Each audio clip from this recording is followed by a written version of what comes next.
হয়েছে বলতো একটু আর্জি করে ব্যাপারটা। এবার আরজিকরে গোটা মুভমেন্টটা পুরোটাই মেকি, ঠিক আছে? ওটা প্রিন্সিপালই চালাচ্ছে, অ্যান্ড প্রিন্সিপালের যারা সাকরেদ তারাই চালাচ্ছে, আমাদেরকে ইয়ে করছে। মুভমেন্টের যে কোনো আলাদা ফেস হবে, অথরিটি যে কোনো স্টেপ নিচ্ছে না বা এরকম আজে বাজে কমেন্ট পাস করছে, এটার এগেনস্টে কিন্তু কিছু নেই, ঠিক হুম। আছে? হুম। এবং আমাদের উপর বাইরের লোকজন ডিপেন্ড করে এত কিছু করছে, অবভিয়াসলি ভালো লাগছে, বাট আমরা নিজেরাই সাস্টেনেবল নই, because RG Kar has a history of suppressing its righteous movements. RG Kar নিয়ে ক্রমশই জটিল হচ্ছে ধোঁয়াশা। বিশেষ করে আরজি করে আন্দোলনরত ডাক্তারদের আন্দোলনের ধারা নিয়ে আমি আপনাদের সামনে গত পর্বেই প্রশ্ন তুলেছিলাম যে একটা ছাত্রীর মৃত্যুকে কেন্দ্র করে যখন কলকাতার আশপাশের বিশ্ববিদ্যালয় থেকে ছাত্রছাত্রীরা তাতে অংশগ্রহণ করতে চাইলো, তখন কেন আরজি করের ভেতরে যারা আন্দোলন করছিলেন তারা বাধা সৃষ্টি করলেন। এটাই কিন্তু আমার প্রথমে সন্দেহ হয়েছিল এবং আপনাদের আমি বলেছিলাম যে আরজি করের ওই ডাক্তাররা যারা প্রোটেস্ট করছেন তারা কার্যত প্রশাসনকেই সুবিধা করে দিলেন যে বাইরে থেকে যেন অন্যান্য ছাত্ররা কিংবা অন্যান্য নেতারা রাজনৈতিক দল এসে যোগ না দিতে পারে। তাতে করে আদতে প্রশাসনেরই লাভ হলো, কারণ এই আন্দোলনটা একটা ছোট আন্দোলনের রূপ নিয়েই থাকবে এবং আর দু একদিনের মধ্যেই আন্দোলনটা সীমিত হয়ে যাবে। আন্দোলনটা একটা বড় গণ আন্দোলনের কিন্তু পরিণত হতে পারলো না। আরজি করের ছাত্রছাত্রীদের ভূমিকা নিয়ে আমি সংশয় প্রকাশ করেছিলাম এবং আজকে আপনাদের সামনে একটা অডিও শোনাবো। সেই অডিওটা শুনলেও আপনারা পরিষ্কার হয়ে যাবেন সেখানে কি বলা হচ্ছে। সেখানে দুই ডাক্তারি পড়ুয়াদের মধ্যে কথোপকথনের একটা ভিডিও বা অডিও ভাইরাল হয়েছে। সেই অডিওতে দুজনকে কথা বলতে শোনা যাচ্ছে এবং নেট মাধ্যমে বা ভাইরাল ভিডিওতে দাবি করা হচ্ছে এটা সম্প্রচার করা হয়েছে TV9 বাংলায় এবং এই অডিও নাকি ডাক্তারদের গ্রুপে গ্রুপে ছড়িয়ে পড়েছে। সেখানে যে দুই পড়ুয়ার কথা শোনা যাচ্ছে তাদের মধ্যে একজনকে দাবি করা হচ্ছে তিনি পিজিটি পড়ুয়া আর একজন ইন্টার্ন পড়ুয়া। তাদের দুজনের মধ্যে যে ভাইরাল অডিওটা লিক হয়েছে বা সেটা ডাক্তারদের ফোরামে বা তাদের গ্রুপে সেটা ছড়িয়ে পড়েছে, আমি TV9 বাংলা থেকে কালেক্ট করেছি আপনাদের শোনাবো। সেখানে কিন্তু পরিষ্কারভাবে শোনা যাচ্ছে যে আন্দোলনটা আরজি করে হচ্ছে সেটা একেবারেই মেকি একটা আন্দোলন। সেখানকার অধ্যক্ষের নির্দেশেই কিন্তু ছাত্রছাত্রীদের কিছু অংশ আন্দোলন করছেন, অর্থাৎ পুরোটাই যেন আই ওয়াশ। আপনাদের কিন্তু এই ভাইরাল অডিও সামনে আসার আগেই আমি প্রশ্ন তুলেছিলাম আরজি করে আন্দোলনরত ছাত্রছাত্রীদের কিছু পদক্ষেপ নিয়ে কেন তারা এই আন্দোলনকে গণ আন্দোলনের রূপ থেকে আটকে দিল তা নিয়ে যে প্রশ্ন করেছিলাম। আর এই অডিও কলেও কিন্তু তার বার্তা পরিষ্কার যে এই আন্দোলন যেটা আরজি করের ভেতরে চলছে সেটা একেবারেই মেকি একটা আন্দোলন চলছে এবং ইন্টার্নের ওই ছাত্রকে বলতে শোনা যাচ্ছে একজন সিভিককে ধরে একটা স্কেপ বোর্ড তৈরি করার চেষ্টা করেছিল পুলিশ প্রশাসন, কিন্তু আমরা সেটাতে কর্ণপাত করিনি। তার কারণ আমরা যেটুকু দেখেছি তাতে করে কোনোদিনই মনে হয়নি যে এটাতে একজন শুধুমাত্র যুক্ত থাকতে পারে, মিনিমাম 2 থেকে 3 জন এর মধ্যে যুক্ত রয়েছে বলে তাদের অনুমান বা তাদের সন্দেহ। এমনকি তারা বলছেন যে আরজি করের আন্দোলনের উপর ভরসা রাখবেন না দাদা, আপনারা যেরকম ভাবে বাইরে থেকে সাপোর্ট দিচ্ছেন সাপোর্টটা দিয়ে যান। আরজি করের এই আন্দোলন একদিন দুদিন চলবে, তারপর দেখবেন হট করে বন্ধ হয়ে যাবে, আমাদের এই আন্দোলনের উপর ভরসা রাখবেন না। এমন মারাত্মক চাঞ্চল্যকর কল রেকর্ডিং কিন্তু ভাইরাল হয়েছে। আসুন TV9 বাংলায় যেটা সম্প্রচারিত হয়েছে সেটা আপনাদের শোনায়। অডিওটা শুধু শোনাবো, শুনুন অডিওটা আপনারা। হয়েছে বলতো একটু আর্জি করে ব্যাপারটা। এবার আরজিকরে গোটা মুভমেন্টটা পুরোটাই মেকি, ঠিক আছে? ওটা প্রিন্সিপালই চালাচ্ছে, অ্যান্ড প্রিন্সিপালের যারা সাকরেদ তারাই চালাচ্ছে, আমাদেরকে ইয়ে করছে। মুভমেন্টের যে কোনো আলাদা ফেস হবে, অথরিটি যে কোনো স্টেপ নিচ্ছে না বা এরকম আজে বাজে কমেন্ট পাস করছে, এটার এগেনস্টে কিন্তু কিছু নেই, ঠিক হুম। আছে? হুম। এবং আমাদের উপর বাইরের লোকজন ডিপেন্ড করে এত কিছু করছে, অবভিয়াসলি ভালো লাগছে, বাট আমরা নিজেরাই সাস্টেনেবল নই, because RG Kar has a history of suppressing its righteous movements, তোমরাও জানো দাদা। হুম। অ্যান্ড এখানে কালকে একটা ভিডিও এসেছিল যে একটা একটা সিভিক ভলেন্টিয়ারকে অ্যারেস্ট করেছে, ওটা একটা স্কেপগোট ছিল, ওটার সঙ্গে সঙ্গে আমরা হুইসেল ব্লো করেছি। বাট অথরিটি চেয়েছিল যে হ্যাঁ ওটাতে আমরা ভুলে যাব, কিন্তু ওরা তো জানে না যে অ্যাটলিস্ট সেইটুকু আইকিউ তো আছে যে মানুষ বুঝতে পারবে ওটা ওর পক্ষে করা সম্ভব কিনা। যে পোস্টমর্টম রিপোর্টে যেরকম ইনজুরিজ আছে দিদির, হ্যাঁ তাতে দাদা একজনের কাজ তো নয়, মিনিমাম 2 বা 3 জন। কারা হতে পারে, কি সাসপেক্ট করছিস তোর আরজি করের ছেলেরা? আমরা দাদা সাসপেক্ট করছি এটা ইন্টার্নের কাজ, ঠিক আছে। এবং যে ইন্টার্ন তার যথেষ্ট পলিটিক্যাল ব্যাকগ্রাউন্ড আছে, তার ফ্যামিলি মেম্বারও যথেষ্ট উচ্চ পদস্থ, ঠিক আছে। নাম নিতে পারবো না কারণ দাদা আমারই সমস্যা হয়ে যাবে, বাট না, নাম নিতে হবে না, একদম নাম নিতে হবে না। না দাদা সেটাই, এবং তাকে প্রোটেকশন দেওয়ার জন্যই মানে খারাপ লাগছে ভাবতে যে আমার ব্যাচমেটই এরকম করতে পারে, এবং কলেজ অথরিটি এতটা নির্লজ্জ যে তাকে সেফগার্ড করার জন্য এত কটা গেমস খেলা হচ্ছে। গোটা মুভমেন্টটা আমাদের কলেজ অথরিটি রান করছে, ঠিক আছে। একটা যদি খারাপ টাইমে তোমার পাশে কেউ এসে দাঁড়ায়, জাস্ট মেয়েটা মেয়ে কি করছে, ও সে যখন ছড়ে যায় না, পুরো সবকিছু ভেঙে পড়ে যায়। সেটাই হবে, কাল বা পরশুর অপেক্ষা জাস্ট। তা আমি দাদা অ্যাজ এ ইন্টার্ন এটাই আর্জি জানাবো সবার কাছে যে আমাদের উপর ডিপেন্ড না করতে। এটা একটা একটা মহিলা, একটা মা, একটা বোনের এরকম হয়েছে, কমন মানুষ যেন আমাদের পাশে আসে, বাকি কলেজটাও যেন আমাদের পাশে থাকে। আরজিগড় ইজ ডুমড। আরজিগড় থেকে কিছু এক্সপেক্ট করো না। ক্রাইম সিন যেখানে হয়েছে, যেখানে সাসপেক্ট লুকিয়ে আছে, সে যে কেউ হতে পারে, অথরিটির হয়তো কোনো লোক, হ্যাঁ সে অথরিটির অবভিয়াসলি, হয়তো নয়। তো সেখানে দাদা আমাদের থেকে কিছু এক্সপেক্ট করো না, এটাই বলার। তোমাদের সাথে দাদা অনেক দিনের সম্পর্ক, এইটুকু দাদা বলছি। আমাদের উপর কোনো এক্সপেকটেশন রাখো না, তোমাদের মতো করে যাও, আমাদের কোনো কথাও শুনো না। মানে তোমাদের পিজিটি আজকে এসেছিল, খুব ভালো লেগেছিল যে দাদা এসছে। তো আমাদের ছেলেপিলেরাই মানে সাইড থেকে করে দিয়েছে কাজকর্ম, হাত তুলেছে, পুলিশটাও সেখানে ইয়ে করেছে। তো অবভিয়াসলি না, যেখানে জেনারেল বডি মিটিং এ কিছু সুরাহ বেরোচ্ছে না, জেনারেল বডি মিটিং ডিলে করা হচ্ছে, সেখানে প্রিন্সিপাল ইটসেলফ এসে বলছে যে কেন ঘুমাবে রাতের বেলা, সেমিনার রুম থেকে ঘুমানোর জায়গা, যেখানে সিসিটিভি ফুটেজ লোপাট হয়ে যাচ্ছে, যেখানে পুলিশ এসে ফার্স্ট স্টেটমেন্ট দিচ্ছে না না এটা তো সুসাইড, যেখানে তোমার কাউন্সিল কমিটি যেটা হয়েছে সেখানে সাইকিয়াট্রির এইচওডি কে রাখা হয়েছে জাস্ট টু প্রুভ দ্যাট দিদি ওয়াজ এ সাইকিক পেশেন্ট। আমার নিজের পার্সোনাল কনভারসেশন হয়েছে দিদির সাথে অনেকবার, দিদি ওয়াজ অ্যাবসলিউটলি নর্মাল, ঠিক। ওকে, অডিও শুনলেন বন্ধুরা, একেবারেই পরিষ্কারভাবে বলা হচ্ছে যে মেকি একটা আন্দোলন চলছে এবং পুলিশ স্কেপবোর্ড করে একজনকে ধরেছে, যদিও এর পেছনে আরও অনেকে যুক্ত রয়েছে। এমনকি আরও যে চাঞ্চল্যকর বা মারাত্মক অভিযোগটা তোলা হলো, সেই ছাত্রকে বলতে শোনা যাচ্ছে যে এর পেছনে হয়তো যে কোনো ইন্টার্ন রয়েছে, তাদের কোনো সহপাঠী রয়েছে, যিনি একজন প্রভাবশালী, সেই প্রভাবশালী সহপাঠী কিন্তু তাকে আড়াল করার জন্য এত সব কাণ্ড কারখানা ঘটছে, এমনই কিন্তু চাঞ্চল্যকর দাবি করা হলো। তবে এই অডিওর সত্যতা রয়েছে কিনা সেটা পুলিশই খতিয়ে দেখতে পারবে, তারাই বলতে পারবে। তার কারণ যে কোনো অডিও সেটা সত্যও হতে পারে, মিথ্যাও হতে পারে, সেটা আমরা বলতে পারবো না। কিন্তু যে অডিওটা ভাইরাল হয়েছে সেটা কিন্তু মারাত্মক। সেখানে বলা হচ্ছে একজনকে স্কেপবোর্ড করা হচ্ছে, অজুহাত হিসাবে তাকে একজনকে ধরে মুখ রক্ষা করা হয়েছে সমাজের সামনে। কিন্তু আদতে যারা অ্যাকচুয়াল অথরিটির মধ্যে এমন কেউ রয়েছে, আমাদের সহপাঠী কেউ রয়েছে, ইন্টার্নদের মধ্যে কেউ একজন রয়েছে বিরাট প্রভাবশালী কেউ, যিনি এই কাণ্ড ঘটিয়েছেন বলে কিন্তু সেখানে দাবি করা হচ্ছে। একটা মারাত্মক ঘটনা, মারাত্মক কিন্তু অভিযোগ। কি বলবেন বন্ধুরা, এটা যদি সত্যি হয়ে থাকে তাহলে নিশ্চিতভাবে পুলিশ যে পথে তদন্ত করছে তাতে কোনো রকমেরই দিশা অন্তত এই এই দিকটাতে আলোকপাত এখনো পর্যন্ত আসেনি। বিনীত গোয়েল গতদিন বললেন, পুলিশ কমিশনার, যে অনেক রিউমার ছড়াচ্ছে যে এই ঘটনার মধ্যে 2জন বা 3জন ব্যক্তি জড়িত। তিনি এগুলোকে রিউমার বললেন। তাহলে কি আমি ধরে নেব যে 2জন বা 3জন ব্যক্তি জড়িত নয়, এটা রিউমার? বিনীত গোয়েল কি তাই বলার চেষ্টা করলেন? কিন্তু সন্দেহটা অনেক গাঢ় হয়। তার কারণ আপনাদের আগেও বলেছিলাম যে একজনের পক্ষে একজন মহিলাকে ওই রকম ব্রুটালি আক্রমণ করে সমস্ত হাড় পাঁজর ভেঙে দেওয়া, এটা একজনের পক্ষে করাটা অসম্ভব। বিশেষ করে একই বেডের মধ্যে স্থানান্তরিত না হয়ে একই জায়গার মধ্যে থেকে ওই রকম আক্রমণ করা, যেখানে পেলভিসের হাড় কিংবা কলার বোন ভেঙে যাওয়ার মতো ঘটনা, এটা একজনের পক্ষে কতটা করা সম্ভব? এমনকি ওই মহিলা চিৎকার পর্যন্ত করতে পারলেন না, তার চিৎকারে কেউ সাড়া পর্যন্ত দিলেন না, এমন কিভাবে ঘটলো? একজন কিভাবে সব দিকটা ম্যানেজ করলেন? এবং বিশেষ করে সব থেকে গুরুত্বপূর্ণ মোটিভ কি, কেন ওই মহিলাকে খুন করতে হলো?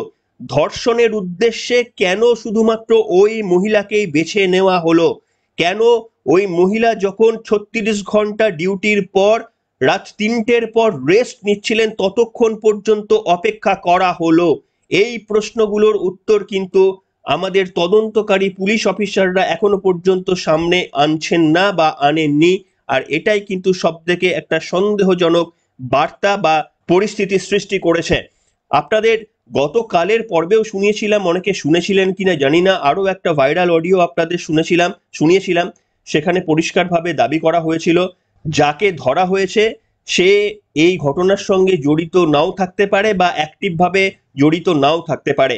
অর্থাৎ সেই অডিওটাতেও কিন্তু পরিষ্কারভাবে বলা হয়েছিল যে এর পিছনে অন্য কারোর হাত থাকতে পারে। আসুন, যারা শোনেননি সেই অডিওটা আরো একবার শোনাই আপনাদের। আজকে একটা ল্যাব খুলি ভর্তি হতে এসেছিল WBHS, তো WBHS নিশ্চয়ই পুলিশ এইসব হ্যান ত্যান এইসবই আসে। আমার কনসালটেন্ট স্যার উনি জেনারেলি স্কিম করে না, বাট এই কয়েকটা যারা আছে ডেপুটি ম্যাজিস্ট্রেট আসলো এই হলো করতেই হয়, নাহলে মমতা দিদি থ্রু ক্যাচ লাগাবে ওরা। তো মর্নিং অ্যাডমিশন হচ্ছে আজকেই ওটি। তো আমি সব ওষুধ জিজ্ঞেস করছি, রেগুলার মেডিকেশনস কী খাই এসব হিস্ট্রি টেকিং করছি। তখন বারবার পেশেন্টের ছেলের ফোন আসছে আর বলছে সামনে ডাক্তার, এটা সেন্সিটিভ ইস্যু, কথা বলতে পারছি না, বাবাকে ভর্তি করতে এসেছি, পরে কল ব্যাক করছি। আমি ভাবছি কী রে বাবা এমনি কথা বলছে, না আই আন্ডারস্টুড কি আমার সামনে ও কথা বলতে চাইছে না। দিয়ে তারপর আরেকবার কল আসলো অন্য কেউ, বলে হ্যাঁ ওই তো সঞ্জয়কে ধরেছে, দালালটাকে, আমি আসছি, বাবাকে ভর্তি করে আমি আসছি, আবার ওটি টাইম চলে আসবো। তখন আমি যেচে জিজ্ঞেস করলাম আপনি কি পুলিশ?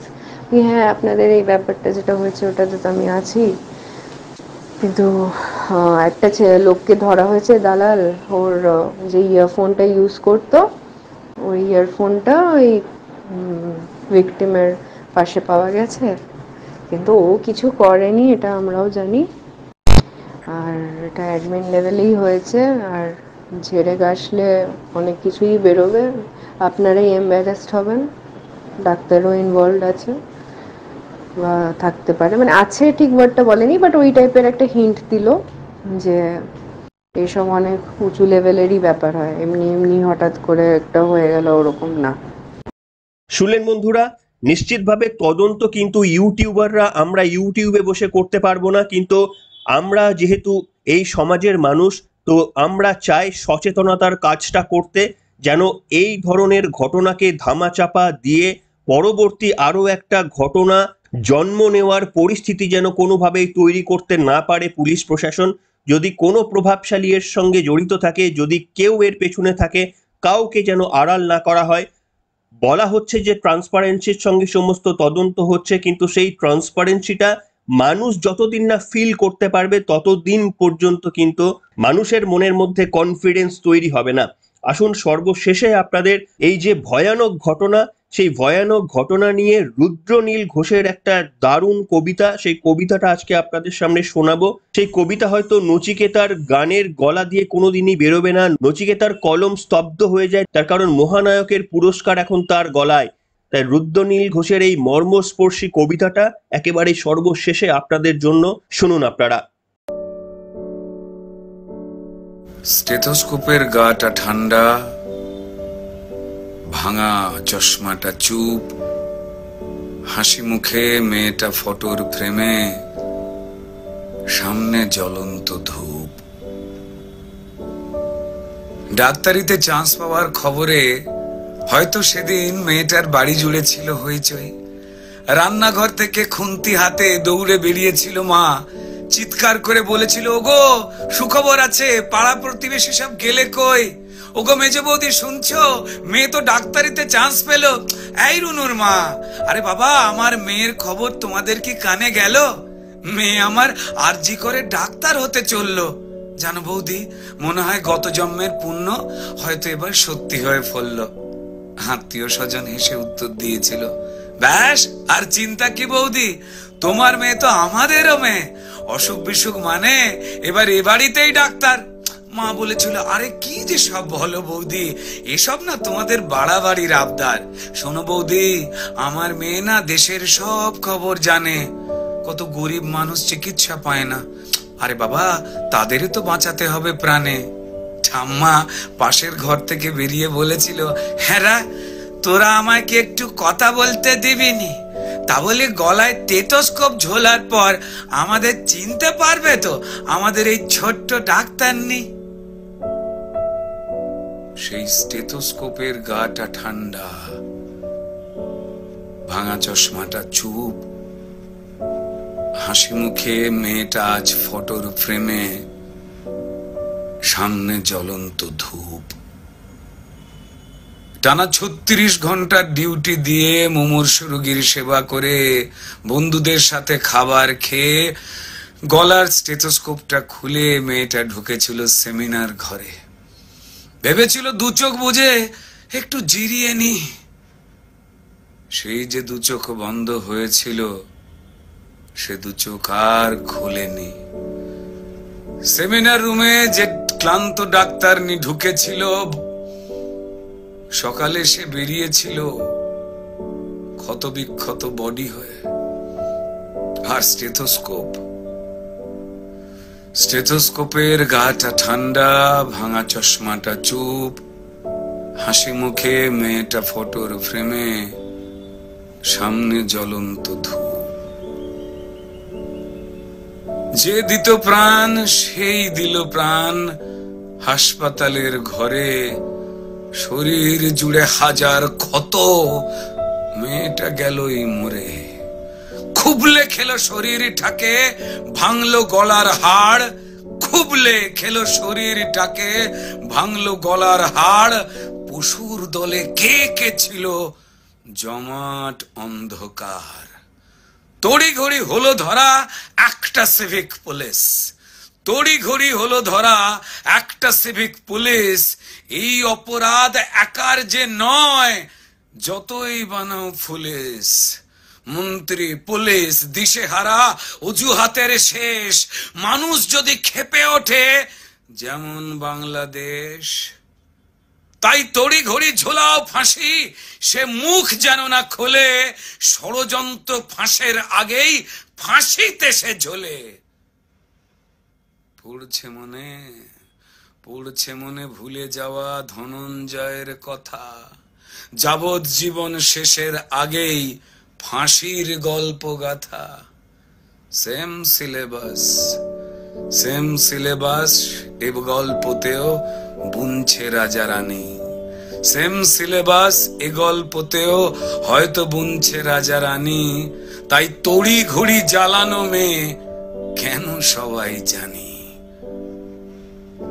শুধু জানলো না মেয়ে চিতে শুয়ে তার কি অপরাধ। ভোটার লিস্টে তার নামটা কেবল শুধু বাদ। জানেই না সে তার জন্য প্রতিবাদের ঢেউ। তার ঘটনায় সিংহাসনের ভয় পাচ্ছে কেউ। কার জন্য কার পেটেতে লাল রক্তের ছোপ, কার জন্য অপেক্ষাতে একটা স্টেথোস্কোপ। ওই স্টেথোস্কোপের গাটা ঠান্ডা, ভাঙা চশমাটা চুপ, হাসি মুখে মেয়েটা ফটোর ফ্রেমে, সামনে জ্বলন্ত ধূপ। ফেলফেলে মুখ বাবা মায়ের, প্রতিবেশী স্তব্ধ। আরজি করের বন্ধ ঘরে সত্যিটা আবদ্ধ। বিবস্ত্র ক্ষত দেহ দেখেও প্রথমে আত্মহত্যা ঘোষণা, তারপর বিধ্বস্ত বাবা মাকে চুপ করাবার নাটকে ফোন। অপদার্থ স্বাস্থ্য বিভাগ আর দালাল পুলিশ খুঁজে খালি অজুহাতের কোণ। মেয়েটা ডাক্তার হতে চেয়েছিল এ পোড়া রাজ্যে, তা না হয়ে হলো খবর। সিন্ডিকেটের সরকার চায় না ডাক্তার, তাই স্বপ্নকে দাও কবর। অফিস আদালতে মাঠে ঘাটে ঢোকাও নিজের লোক। ক্ষমতা আর টাকার লুঠের নেশায় মানুষ মরুক, শুধু ক্রিমিনালের জয় হোক। ক্রিমিনালরা মাটিতে পায় বীরের তকমা, তারাই রানী মায়ের হোপ। আর হাসপাতালের বেড তো ক্রিমিনালের জেল যাত্রা আটকাবার জন্য, মরুক ডাক্তারের স্টেথোস্কোপ। স্টেথোস্কোপের গাটা ঠান্ডা, ওই ভাঙা চশমাটা চুপ। ডাক্তার নি আজ ফটোর ফ্রেমে, সামনে জ্বলন্ত